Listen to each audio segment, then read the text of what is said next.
up, YouTube? Ed WeskerGriff coming back with a PSA submission reveal video. Going to be showing off 3 separate ultra-modern submissions that I got back recently from JT, Triple Crown 24.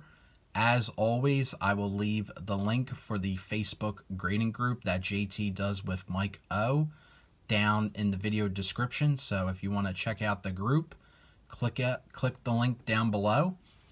But overall, really pleased on these 3 submissions. Now, normally I have each submission be their own separate video, but since each of these subs are really small and they're only 2 cards a piece, so we got 6 total cards, I figure I just throw them all in one video.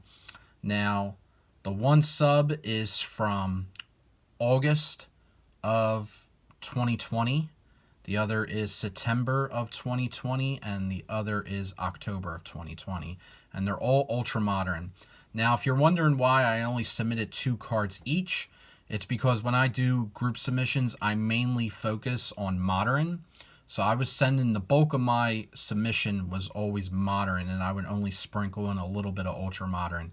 And if you're wondering why I did that, it's because at the time, PSA actually charged more for ultra modern cards. It was part of their strategy to try to limit the amount of ultra modern that they were getting in, because the bulk of their backlog was ultra modern, predominantly basketball, I believe. But they were just getting flooded, if you guys remember, a year ago with ultra modern. So they were trying to quell that a little bit, and so they raised the price on ultra modern. Didn't do much to quell the demand. They were still getting absolutely flooded every single week with ultra modern cards. And in hindsight, knowing what I know now, I probably should have sent more ultra modern cards that I want to get graded, because I do have a lot more in my grading box that I would love to get graded. But you know, hindsight is 2020, because right now, as of the making of this video, November of 2021, a whole year and a half later, they are not even doing any bulk subs for ultra modern or modern, and who knows when they'll open that back up. Who knows what the price will be, the discounted price will be, if there is even a discounted price. So don't hold your breath for that. You're going to wind up suffocating yourself and dying a horrible death. But enough of that. Let's get into the subs. So we'll start with August 1st. The first card here, this is from 2018 Panini Chronicles. This is a basketball card. This is a near mint to mint 8 of Luka Doncic. So I knew this card was not a gem mint card. If in case you're wondering, this grade is not a surprise to me. There's a lot of white showing on the corners and the edges. I was well aware of that before sending the card in. And you're probably wondering, well, why did you send the card in if you knew it wasn't a gem mint example? If you guys remember, this is when Luka Mania was just blowing down the doors. All his stuff was just going for stupid prices. So this was the only rookie I had, and I figured I would like to get it slabbed for the collection. Was hoping, thought maybe there was a possibility that it could get a mint 9. But near mint to mint 8, that seems to be a pretty accurate grade for this card, so no worries on it. And I did acquire this card as a case topper in one of Bob Barf's mystery packs that he does in Hall of Gamers from time to time. And so this is the only Luka that I have in the collection, Luka rookie, so it'll be staying there. So happy to finally get that card back and slabbed. Next is a card that's a little infamous with me. I know me and Filmington took a lot of heat in the speculation videos that we did about a year and a half ago, which, by the way, Phil, if you're watching, we probably should do another round of those videos eventually. But this is from 2019 Topps Chrome Update. This is the Fernando Tatis in a PSA Gem Mint 10. So happy to get this card back into the collection. And I say this card is kind of infamous because I know me and Phil were, well, me more specifically, I just didn't understand why this card took off the way it did, since it's a rookie debut card. But it really took on a life of its own about a year and a half ago. And I actually sold my Gem Mint 10 from PSA for like close to $200. I don't know what they sell for now, but at the time I just remember thinking, I can't believe that's a $200 card. But I'm glad to get the Gem Mint 10 back in the collection, because I had a bunch of these raw at the time.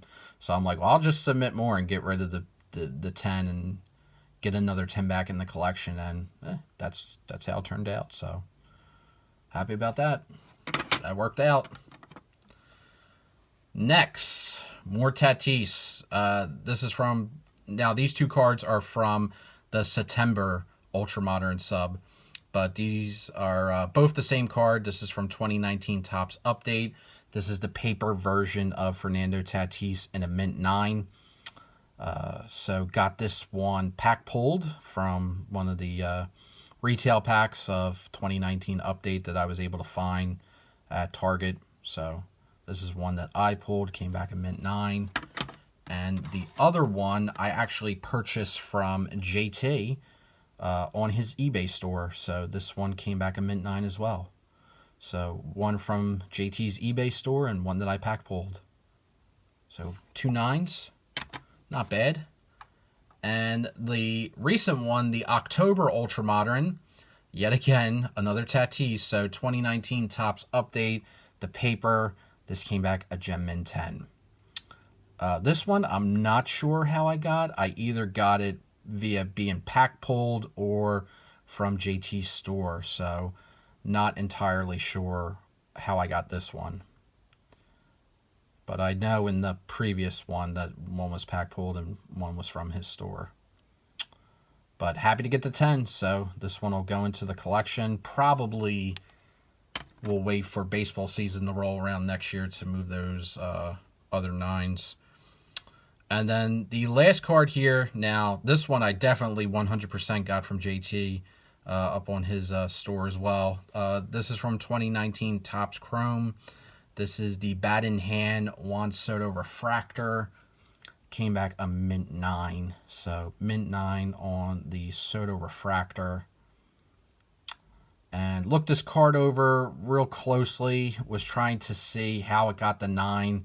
Was going to be brutally honest, was really hoping for the 10 on this card, especially since it's Soto.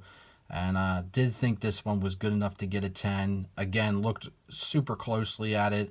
And I believe the reason why it got the 9 is because if you look very, very, very closely, I don't think you're going to be able to pick it up on camera, but right under his armpit here, right there is a small dimple on the card. So I don't think you'll be able to see it, but sometimes PSA is weird on the dimples. Sometimes if there's a dimple on a chromium card, it doesn't matter. They'll still give it a 10. Sometimes if there is, they'll give it a 9. So sometimes, I don't know. Sometimes the dimples are a little inconsistent. I've seen 10s with dimples and 10s without dimples, but either way, it's a 9. So happy to have it in the collection. It's not going anywhere. Anything Juan Soto slab just stays in my collection, because you guys know how much of a Soto freak that I am. So happy to have this one back in the collection. So overall, those are the subs. These are actually 2 cards that JT hooked me up with, by the way, as well. This nice Topps Finest Bryce Harper and this Allen and Ginter foil of Randall Cunningham. Forgot to show these. But thank you, JT. Appreciate that.